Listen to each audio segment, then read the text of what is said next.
Let's talk about how to build a business in the middle of a recession. So, welcome to the Jirsa household. It is Sunday, and Sundays I usually reserve for meal prep. But here's the deal, is I thought it might be an interesting time to kind of talk about how to build a business in the middle of a recession. Namely because I feel like there's a lot of doom and gloom going around in the industry in terms of, well, photographers aren't gonna have jobs, we're not gonna be able to get back to a healthy state and all that kind of stuff. If that does happen, then we're all in trouble. And I don't just mean photographers, I mean outside of the industry too. We're gonna all be in trouble. But here's the deal. I don't think a lot of you guys know that Justin, Chris, and I actually built Lineagers Photography in the middle of the last recession. In fact, we built two seven-figure businesses right after the financial crash back in 2008. And honestly, I think the best time of growth for us was from 2009 and to 2014. So I wanted to give you guys some actionable steps in this video talking about kind of what we can do to build a business despite it being a recession and still be able to get back financially on our feet. Now, a lot of what we're about to discuss is directly from the business training system on srloungeworkshops.com. Our business training system is literally an operating manual to create a seven-figure photography studio or whatever photography studio it is of your dreams. So we're gonna go ahead and dive into point number one. Point number one, photography is a luxury service. And yes, I talk with my hands even when I'm holding spatulas. So look, your clients don't need to hire you to take pictures for them. They have their cameras, they have their phones. Even when it comes to wedding photography or event photography, there's plenty of other options than paying for an expensive service. So this is inherently a luxury product, which means business models that are tied to offering photography as a value add service or a kind of value product, it doesn't really work. And in fact, if your clients are the deal seekers and the deal hunters, these are the people that are gonna be hurting most right now. The reason we talk about this at the very beginning of the entire business training system is because positioning your product as a luxury product is not only where it belongs in terms of the service itself, but it's also a target clientele that's gonna be less affected by, well, recessions like the one that we're probably gonna be going into. So it's a recession-resistant group of consumers in this luxury market. Now, this means a few different things. We have to, one, design a product that would fit the quality of a luxury product, right? And then two, we have to look towards marketing specifically to a certain target client. Now, going to point number two, now we have to identify the target luxury market that we're seeking to market to. So here's what I mean. Identifying your target market means you literally are deciding who are these individuals that you're trying to market your product to. And the reason why this is important is because it carries through in all of our messaging that I want you guys to be able to design, right? So for example, if you're to think like, if you're gonna market towards let's say a traditional Jewish Orthodox client, right? They're gonna expect to see certain images on your website. They're gonna expect the website to have a certain language to it, okay? If you're to market towards a luxury South Asian bride type clientele, you're gonna want certain images on your website.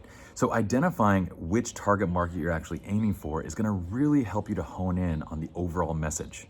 If you're in the business training system, this is where we talk about identifying your client personas.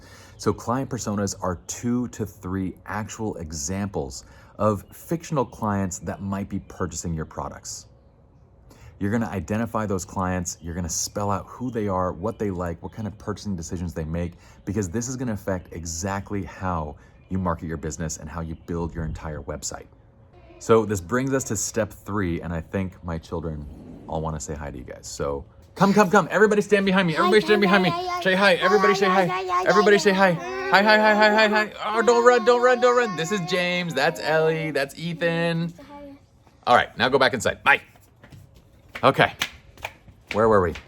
So once your client personas have been identified, now we step into the website design and the portfolio design, right? Because now that we know who we're actually targeting, we know exactly what images to put up onto the website. We know what should go into our portfolio. And it goes back to that persona that you identified earlier. So if you're marketing to a more traditional client, you're gonna place more traditional images into the portfolio and into the website.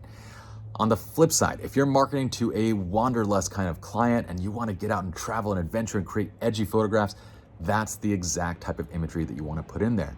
But we want the entire feel and look and message of the website to speak to that target client. By the way, this is my egg. Rainy days in California doesn't mean you can't grill. I'm gonna have to get the egg going right now. Give me a minute. So step 4 is gonna be SEO. Okay, so we have an entire course. So I think in the business training system, it's course 3 that's all focused on SEO and the nuts and bolts. But this is where, once you have identified your target client, right? And you know what type of message they want to receive, this is where we want to build an SEO-rich website. The beautiful thing about being in a recession is generally we all have plenty of time on our hands. So this is where you're gonna go and actually work on your website. You're gonna build long-term SEO marketing assets. These are assets like, well, you know, what your clients might typically ask. Just think of what they might put into a search engine. How to plan for a wedding. What do I need to know with a maternity shoot? What should I wear for my engagement session? These are where you're gonna create long-term marketing assets that can help you to generate leads and bring people over to your website. Now, the important piece of identifying the target client, the client personas before you do this is by actually doing that, now you know who you need to speak to when it comes to your SEO. If we didn't do that, then we would have no clue where or who to address when it comes to the content of our website. BTW, if you're wondering why I'm wearing a hat right now, it's because of the sweet quarantine haircut, y'all. I don't know what to do right now. Like, what do? You can't go to a haircut. You just shave it off yourself. That's it. All right, now look at this. Look at my girlfriend snooping on us right now. Yen is right there snooping. You see her? You see her? So the next thing I want you guys to think about, point number 5, is your vendor relationships. Chitlins! Chitlins, I'm talking! Shh, shh. Chitlins! The chitlins are super loud. All right, so when it comes to your vendor relationships, and we're all going through a recession, I want you to think of this in terms of what can you do for all of the supporting businesses in your industry. Now, those supporting businesses could be really anything. On the wedding side, it's the coordinators, the planners, the florists, the dress designers. Everybody surrounding that industry is gonna be in a position of a bit of pain. We're all feeling it, right? So this is the time to reach out and offer things. Not paid services. It's time to offer your support and helping them to grow their businesses. We all need it right now. So I want you guys to reach out to other vendors, create relationships, and think of opportunities where you can help them to grow their business.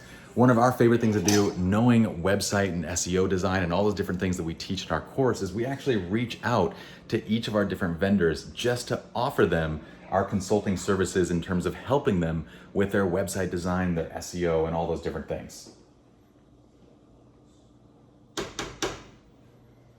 It's looking good, guys. I got beans. Lots and lots of beans. All right, let's go back outside where the kids are not running amok. Ooh, I want to bug them real fast. They always bug me. I'm gonna bug them. Hey, what you doing? What you doing? Hi. What you doing? Playing What you games. doing? Playing games? Is this in your way? If I do this, is that in your way? Is it in your way if I do this? Hold on. Is that in your way? It looks like it's in your way because you're literally looking like right at this. Is this in your way? Is that in your way? You're just like, yeah, it is. Yeah, it is. No! And I ruined little Miss Ellie's game. Moments where you feel good as a father, when you can slightly annoy your children.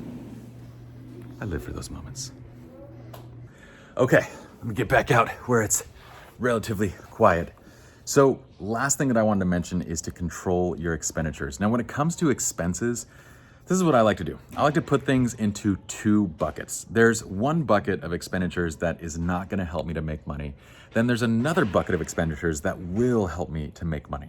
So on the side of things that, really won't help me make money, I have things like buying a new camera. Most of you are already creating images that far surpass your clients' expectations. They can't tell the difference between f2 versus f1.2, and those types of purchases might feel like they're needed, but they're really not. So anything that doesn't necessarily make you money, anything that's a nicety, a nice to have, I put into that side, and I'm generally trying to control expenses, and we're doing that in our entire company. We're also taking things onto our plate that we can do ourselves just to save a little bit of extra capital. But on the flip side, there are other areas of investing in your business that make you money. And in this bucket, we might place like our marketing efforts, at least when they're targeted and they do well for us. We want to continue with those efforts. Our personal education, okay? Great education, whether it's books or online workshops or in-person workshops or one-on-one coaching, so long as it's good quality education, are always going to be worth your investment. Now, on this what to spend bucket, obviously your kind of life essentials come first. So if any of you are in a pinch, don't spend money on any of those things. But if you're looking for areas to invest, don't take away from the areas that are actually feeding your business. So marketing, education, these are all things that are supporting.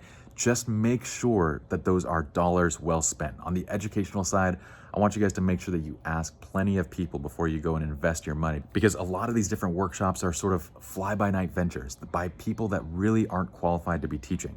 So ask questions, ask for testimonials, ask for guarantees if you're uncertain as to whether it's going to be worth your time and your money. So that's really it for now. I hope you guys enjoyed this video. And if you did, I know it was a little bit different, but please comment below. If you guys want additional tips on this kind of stuff, then maybe I'll do a part 2 to this series. I'd love to hear what you all think. And as always, if you want to learn more about SR Lounge business training, be sure to check that out on srloungeworkshops.com. We have literally the entire operating manual for our studio and how to build the business of your dreams in a step-by-step format that spells out exactly what to do week by week. So check it out, and I'll see you guys in the next video. Bye.